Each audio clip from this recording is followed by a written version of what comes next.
Halo guys, welcome back to DR Story Channel. Di video kali ini kita akan membahas soal-soal prediksi untuk ujian PPPK 2021. But sebelum itu kita akan mengupas kembali untuk kisi-kisi ujian P3K. Nah, apa saja? Ini dia. Dan yang pertama ada kompetensi teknis.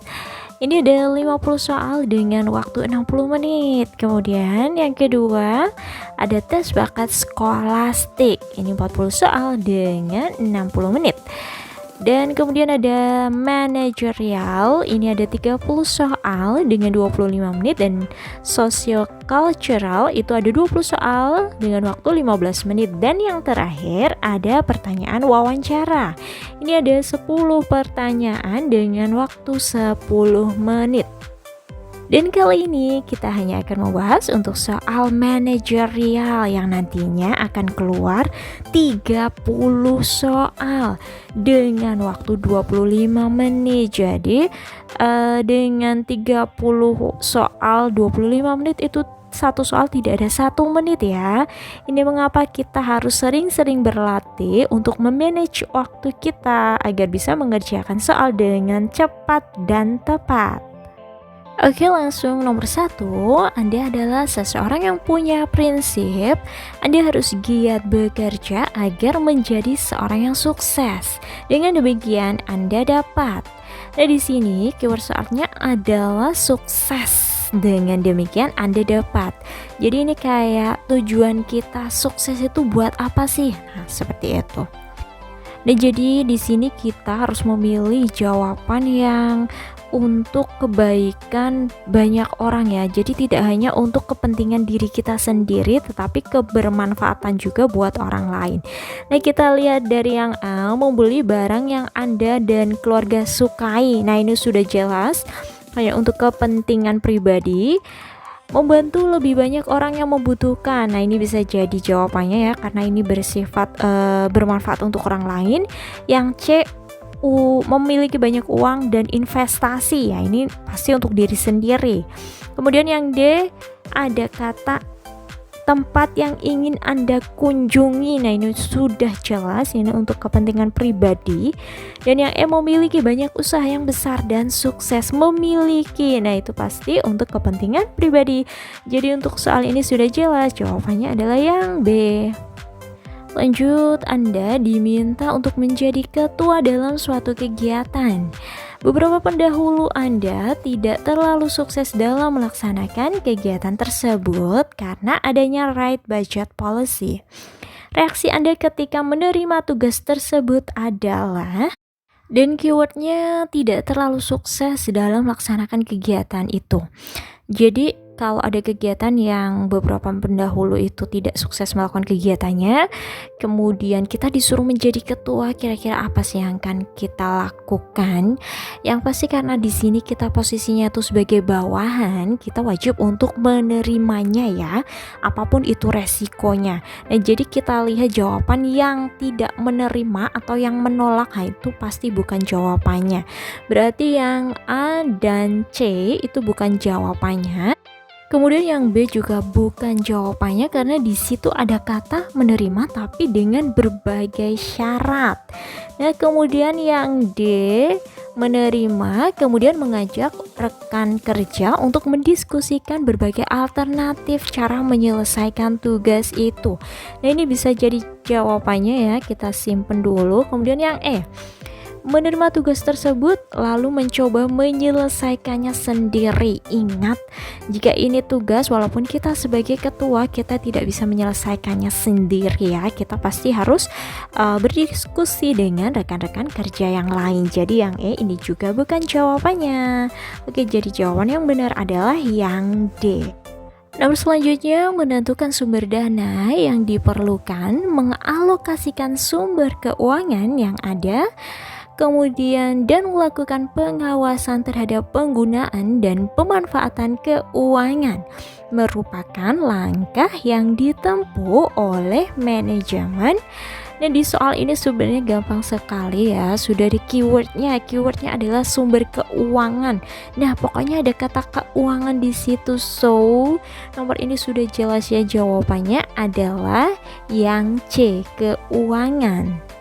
Dan sebagai pengetahuan saja ya, jadi fungsi dari seorang manajer keuangan itu memang merencanakan, mencari, serta dapat memanfaatkan dana atau keuangan dengan berbagai cara untuk memaksimalkan daya guna dalam operasi perusahaan. Lanjut, hampir semua pegawai di kantor Anda meminta uang tanda terima kasih atas pengurusan surat izin. Namun menurut peraturan hal itu tidaklah diperbolehkan. Maka sikap Anda, nah di sini keywordnya meminta uang tanda terima kasih. Nah, ini sebenarnya soalnya berkaitan dengan integritas ya. Kalau sudah berkaitan dengan integritas seperti ini, kita pasti harus memilih jawaban yang menolak atau yang tidak ingin mengikuti hal tersebut. Dan kita lihat yang A, B, C itu ketiga-tiganya melakukannya ya, berarti ikut melakukan meminta uang tanda terima kasih tersebut.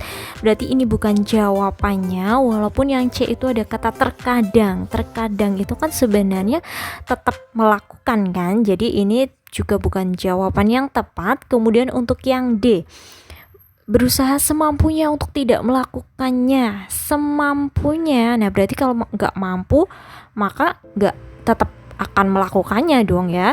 Nah yang D ini juga bukan jawabannya. Yang paling tepat adalah yang E, tidak ingin melakukannya sama sekali. Jadi ini benar-benar menolak.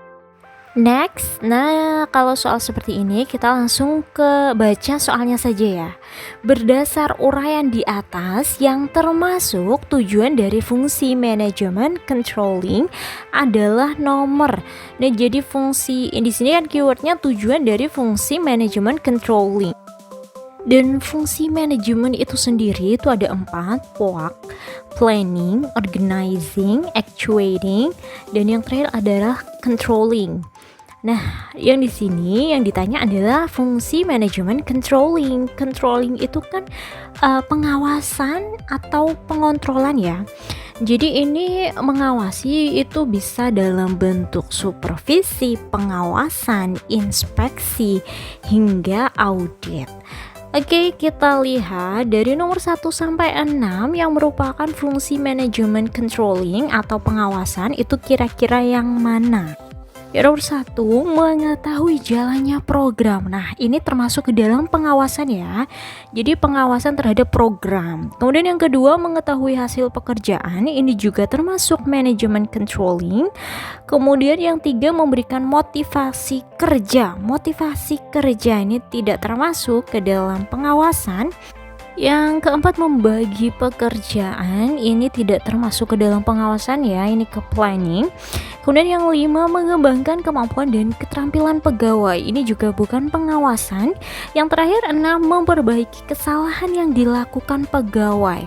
Jadi karena ini memperbaiki ya, ini termasuk ke dalam manajemen controlling atau pengawasan. So nomor ini jawabannya adalah yang A. Soal selanjutnya, sebuah organisasi sedang mengalami permasalahan internal seputar manajemen keuangan. Pendapat saya dalam menghadapi kondisi ini adalah, ini keywordnya adalah permasalahan internal. Yang A, menjaga kerahasiaan permasalahan dan tidak ingin ikut campur dalam masalah keuangan. Nah ini bisa jadi jawabannya ya, karena ini kan masalah internal. Nah jadi kalau nanti ada soal permasalahan internal seperti ini, lebih baik menjaga kerahasiaan. Tapi kita lihat dulu yang B, seharusnya pimpinan dapat menindak tegas yang terlibat dalam masalah. Menindak tegas yang terlibat. Nah ini kurang tepat. Kemudian yang C, tidak mempersoalkan masalah tersebut karena bukan bagian tugas saya. Jadi ini intinya tidak mau menjaga rahasia ataupun di sini malah justru cenderung tidak peduli. Jadi ini juga bukan jawabannya. Yang D, pastikan bahwa kepala keuangan bertanggung jawab. Nah untuk tanggung jawab ini sebenarnya adalah tanggung jawab bersama ya. Jadi yang D ini juga kurang tepat.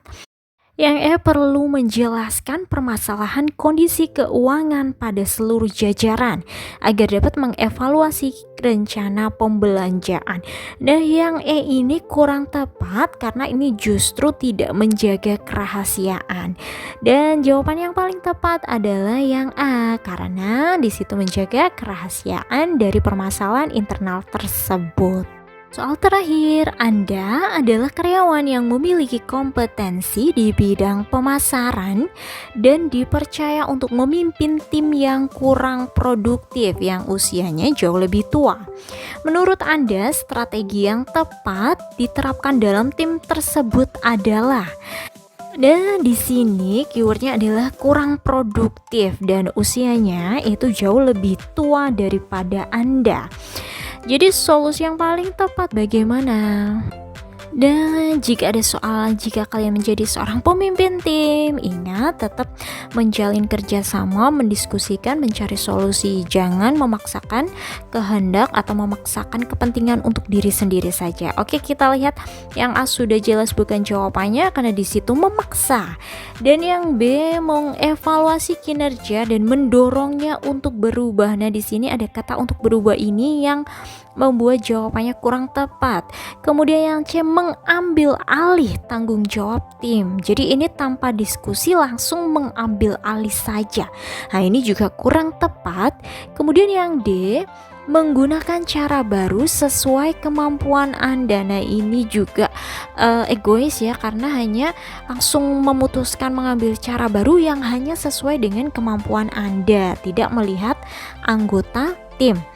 Oke, dan yang mendiskusikan apa hambatan selama ini dan mencari solusi bersama serta mengevaluasi secara rutin. Nah, ini paket lengkap. Yang pertama itu harus mendiskusikan, kemudian mencari solusi. Jadi kita tidak semata-mata hanya mengevaluasi saja, tetapi juga harus mendiskusikan terlebih dahulu. Jadi jawaban yang paling tepat adalah yang E. Sekian dulu pembahasan kali ini. Yuk subscribe dan nyalakan loncengnya karena kita akan membahas soal ujian P3K dan mengadakan tryout P3K gratis. Dan buat para pejuang ASN tetap semangat dan jangan lupa sebar kebaikan dengan share link video ini ke sesama pejuang ASN. Terima kasih dan sampai jumpa lagi.